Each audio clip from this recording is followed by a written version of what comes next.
菲律宾遭到上一个坦美台风的侵袭，大马尼拉许多地区淹水。志工在内湖省比尼安镇发起了以工代赈，带动居民清理家园。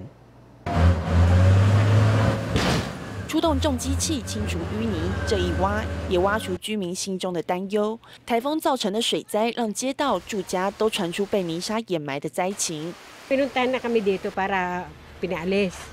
Tapos, di bumaba ang ilog. Hindi na kami umalis. Hanggang pagtungtong ng madaling araw, palaki na uli ng palaki ng tubig. Gusto kong iligpit lahat yung mga paninda ko, hindi ko na nagawa. Talagang biglang taas ng tubig.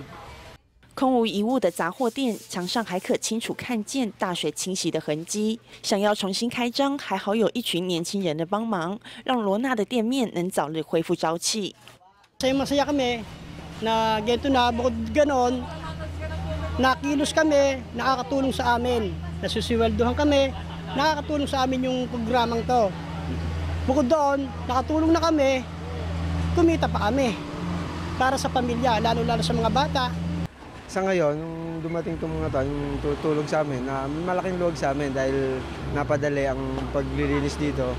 Tsaka maraming nasisiyahan sa pagdating ng samahan niyo, Chuchi Foundation. Maraming natuwa. Nagpapasalamat sa ganung pagkakataon.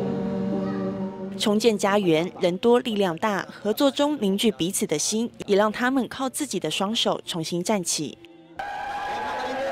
大爱新闻那燕莎、安杰菲律宾报道。